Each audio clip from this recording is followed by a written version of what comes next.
자, 안녕하세요. 왕소장입니다. 오늘의 주제, 표적 항암 치료 보장, 소비자가 함정에 빠지지 않으려면 입니다. 최근에 생명, 손해보험사 모두 표적 항암 치료 보장 담보가 포함돼 암보험 상품이 인기입니다. 불과 2년 전까지만 해도 보장이 안 됐던 표적 항암 치료 보장은 최근에 일반 암 진단 보장 보험보다 저렴한 보험료를 앞세우면서 시장의 주목을 받게 되었습니다. 최초에 표적 항암 치료 보장은 라이나 생명에서 출시해서 6개월 동안 독점 판매를 하다가 라이나 생명이 베타적 사용권 6개월 만료 후 뒤이어 KB 손해보험에서 출시했고 현재는 대부분 손해보험사가 특약 형태로 판매 중입니다.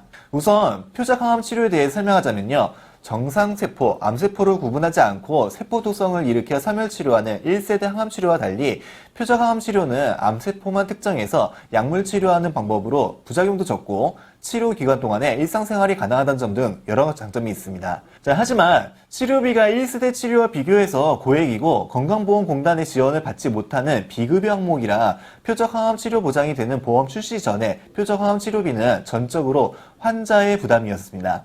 현재 판매 중인 생손보사의 표적 항암 치료 보장은 항암 치료비와 표적 항암 치료비를 보장하고 있습니다. 먹는 약, 즉 경구투여제와 약물을 혈관에 직접 주입하는 주사제, 눈에 보이지 않는 총알로 세포에 구멍을 내서 죽이는 방사선 치료 등의 비용과 더불어 외래 통원 비용을 보장합니다. 현재 실손보험의 통원비 한도는 외래 진료비 20만원에 약제비 5만원을 더한 25만원에 불과해 실손보험의 보장이 암 치료 과정의 실제 부담에 비해 턱없이 부족했습니다. 하지만 이처럼 장점만 있을 것 같은 표적 항암 치료 보장도 보장 부문에 따라 일반적이지 않은 부분이 많아 소비자의 주의가 필요합니다. 그 첫 번째가 식품의약품안전처에서 허가한 표적 항암 약물만 보장한다는 점입니다. 모든 암 환자에게 표적 항암 약물 치료를 적용할 수 있다고 생각하면 잘못된 판단입니다. 표적 항암 약물 치료는 식품의약품안전처에서 안정성과 유효성을 인정받거나 암질환심의위원회를 거쳐 건강보험 심사평가원이 승인한 치료요법만 대상이 됩니다. 표적 항암 약물 치료는 암 발생에 대해 가족력이 있거나 표적 항암 치료가 필요하다고 검증된 경우에 암 환자가 아니면 표적 항암 약물의 처방이 제한적입니다. 즉, 보험 가입자가 암에 걸려 표적 항암 치료를 받았더라도 보험회사로부터 보장을 받지 못할 수도 있다는 의미죠. 두 번째가 암에 걸렸다고 무조건 표적 항암 약물 치료 대상이 될 수 없다는 점입니다. 암 환자가 표적 항암 치료를 받으려면 정상세포와 구별이 되는 암세포만 가지고 있는 표적 인자가 확인이 되어야 합니다. 즉, 표적 항암 치료 보장이 암 환자라고 무조건 적용이 되지 않는 일반적이지 않다라는 의미입니다. 암 진단을 받더라도 암세포의 이상 증식으로 표적 인자가 나타날 경우에만 치료를 받을 수 있습니다. 반면 표적 인자를 발견하지 못하면 표적 항암 치료를 받을 수가 없겠죠. 또한 암 진단 환자의 대부분은 수술을 필수로 동반하는 경우가 많습니다. 자, 일례로 폐암 진단자들 중 표적 항암 약물 치료를 받을 수 있는 사례는 전체 환자 중 불과 1에서 3%인 것으로 알려졌습니다.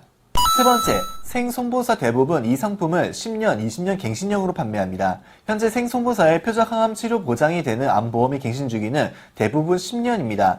이런 형태의 특약 상품은 출시된 지 얼마 되지 않았습니다. 따라서 보험사는 가입자에게 보험금을 지급한 사례가 많지 않기 때문에 아직까진 보험료가 저렴하게 책정되어 있습니다. 하지만 보상 사례가 누적되는 차후에는 상품의 손해율을 개선하기 위해 갱신을 명목으로 보험료를 상승시킬 것이 너무 명확합니다. 또한 의료기술이 발달로 치료 건수가 늘어난다고 가정하면 추후에는 상품의 계약 유지 자체가 어려울 정도로 보험료 인상이 뒤따를 수 있습니다. 네 번째, 표적 항암 치료 보장은 아직은 시기상조입니다. 차라리 진단비 비중을 높이는 것이 좋은 판단일 수 있습니다. 그렇다고 해서 표적 항암 치료 보장이 불필요하다는 뜻은 아닙니다. 표적 항암 치료 보장이 아직 완벽한 형태의 보장이 아니기 때문에 지나치게 표적 항암 치료 보장만 집중되어 있는 상품을 경계해야 한다는 뜻입니다. 풀어서 설명하면 사고 발생 시 보장 여부가 확실하지 않은 표적 항암 치료 보장 특약을 추가 가입하기보다는 암 진단비 무조건 보장되는 일반 진단비를 보강해서 이를 항암 치료비와 표적 항암 치료비로 사용하는 것이 사고 발생 시 더 확실한 보장을 받을 수 있는 방법이기 때문이죠. 보험은 불확실한 미래의 사고를 대비하기 위한 목적으로 가입합니다. 불확실한 미래는 확률을 표현할 수 있기 때문에 상품의 선택은 보장 확률이 높은, 즉 보장을 확실하게 받을 수 있는 형태의 상품을 선택하고 가입하는 것이 중요합니다. 자, 오늘의 내용을 요약하자면요. 첫 번째, 모든 암 환자가 표적 항암 치료를 받을 수 있는 것도 아니고 표적 항암 치료를 받았다고 해서 무조건 보험사로부터 보장을 받는 것은 아닙니다. 두 번째, 지금은 저렴하게 가입할 수 있지만 사고 발생 시 보장도 못 받고 비싼 보험료로 갱신이 될 수 있어요. 세 번째, 차라리 확실하게 보장을 받을 수 있는 암 진단비를 높여 대비하는 것이 현명할 수 있습니다. 이렇게 강조드리면서 오늘 영상 마치겠습니다.